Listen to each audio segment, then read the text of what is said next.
I got a good one. Healthy boundaries. And my viewer, JPM Lawn Care, that's their profile name, they planted the seed because they commented on a video I made about why I didn't rent out my house. And I said, if anybody has ever rented out their house, what's their example? And she had gave the example, well, she rents out her house and she rents it to her son. I said, well, is there enough healthy boundaries there? And she basically said, well, that's a good topic for maybe a video. And I agree. I agree that it's a good, productive conversation to have. So I want to have it with you because I've definitely experienced this in my life. And what I can tell you with certainty, I always talk about quality of life and eliminating stress. What I can tell you with certainty, and I'm saying this very seriously, I'm trying to be even tempered here, is that healthy boundaries are necessary and crucial to your well-being, to the well-being of those around you. Now I'm going to get a little fired up. Healthy boundaries. An example of a healthy boundary is I walk into my mother's house. She's having a fight with my sister. You think Trump is mad at North Korea? You should see sometimes when my mom and my sisters, they start fighting. It's crazy. It's crazy. So I walk in to chaos, to nuclear war. I walk in, and instead of engaging in that contention, I respectfully walk out. I didn't always when I was younger. I made a mistake. So you say, Sam, well, how's that a boundary? I entered their sanctuary. I entered their dwelling. And if I see there's an argument, I walk out. And I don't disrespect them. I don't try to, get involved to a certain extent because I have to have boundaries to my mind. Boundaries are access. That's what boundaries mean. You don't have access to my mind. If I stand in someone's house and they're arguing like cats and dogs, all that arguing, all that contention, all that aggravation feeds into your mind. There's no boundary. All that noise is going in and it's sucking in your mind. So what I do when I see contention and when I see disrespect and when I see craziness, I walk away respectfully. Because I have boundaries in my mind. You don't have access. You don't have access to my mind. And those words they'll negatively affect you. That's one example. Another example is family and business. Doing business, exchanging. You do something where there's an exchange of money and families involved. Whew, I would avoid it personally.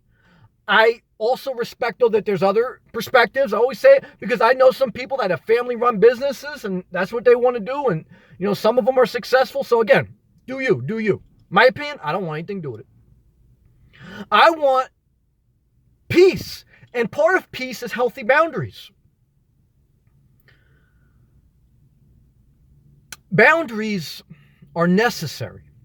And some people may say to me, Sam, well, there's some great, I know people on Facebook, on all this different, on real life, that they put family's everything. And I go meet those people in real life on like a holiday. And then, certain family members leave the living room table and they go out, for whatever, go do whatever outside. Then they say something fucking like sideways about their relative.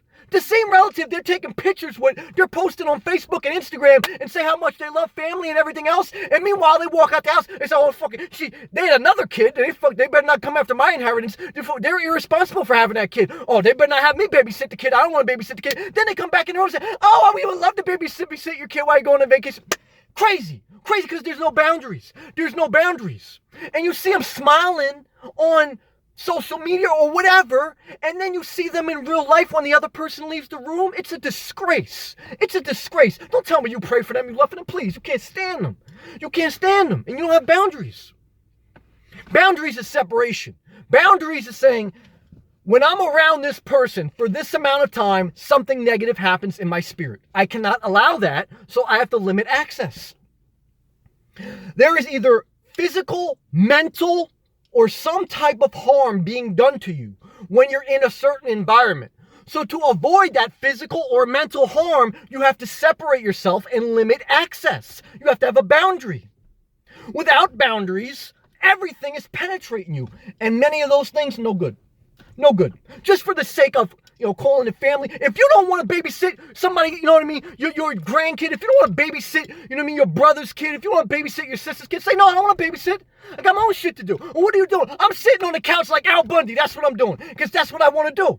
And if that's not good enough for them, tell them to kick rocks, because you got to have some boundaries. You didn't work all week so you could watch somebody else's kid. You understand what I'm saying? I mean, I'm giving one example, but I see this in real life, and I see a lot of fraudulent people out there, man. I'm getting fired up. I know, but I get passionate. I respect everybody. Bottom line, I'm making this video to shed light on healthy boundaries are needed when it comes to financial. Keep a separation. Keep limited access on who you have sex with financially. When you go in business with family, you're having sex with them. You're in the most intimate of relationships. When you don't say no to a family member, there's a lack of boundaries. You have to say no without being guilty, while being respectful. You have to just walk away sometimes. That's a boundary. At some point, and that's why too, a lot of people stay in business, family businesses and everything, not because they love it, not because they're passionate, because they got so much energy, it's because that's all they know, and their expenses are so high that they sold their soul. They can't get out of the family business because their expenses are so high. You shouldn't be living like that. And then maybe that's why you want to think about living out your car, so you can get out of that shithole, because you know it's pretty bad. You know it is. And that's why I always say, living within your means is huge, because a lot of times people let down their boundaries because they got no other choice. To maintain their lifestyle, they got to sell their soul. They got to do that hurts them mentally and physically. And that's no good. That's no good. Healthy boundaries are limiting access based on keeping you in a mentally healthy place and a physically healthy place. Whether we would talk about physical or mental abuse, it comes from a lack of boundaries to some extent, in some instances. Family first. You have to start with boundaries with family members. Next is friends. Next, business. You have to have boundaries. You have to. Without that, doesn't matter. You don't live out of van, don't matter. You don't have boundaries? What does it matter? What does it matter? You don't have boundaries with your ex? That's another one. You still friend up with your ex? You still have that fake friendship, and you think that's healthy? You think you're going to move on with your life? You'll never move on with your life. You're going to be all wrinkled up. Nobody's going to want you, and you're still chasing them. You'll cut your losses, take 3 years to heal, and maybe you get somebody else. And you will get somebody else. I'm making a little joke. Everybody. Men too. I see men. I know this one guy. I mean, he's getting in shape like Rocky B. He did, and I did that. I did that myself, so I say it to myself. I got in shape because I thought I'll make this ex want me. But what I was trying to do, and the reason I was doing it because I didn't have boundaries.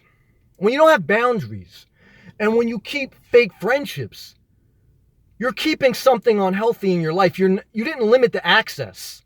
So that person having access to your life is causing you to do something unhealthy. And it's causing you to live a life that is not freeing, but rather you're living this life because either you have to or you're trying to prove something. A fully abundant life is someone who is free spiritually, mentally, financially, and every other way. They're not bound by certain things.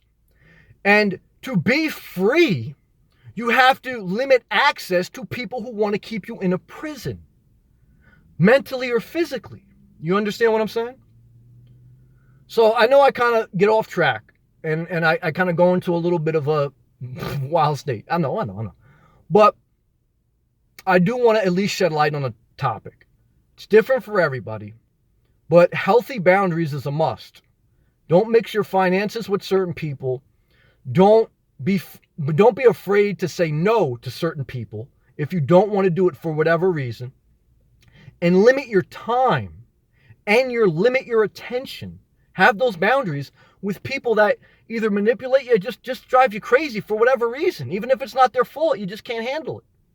Healthy boundaries are necessary for you to be in a healthy place. Stay inspired.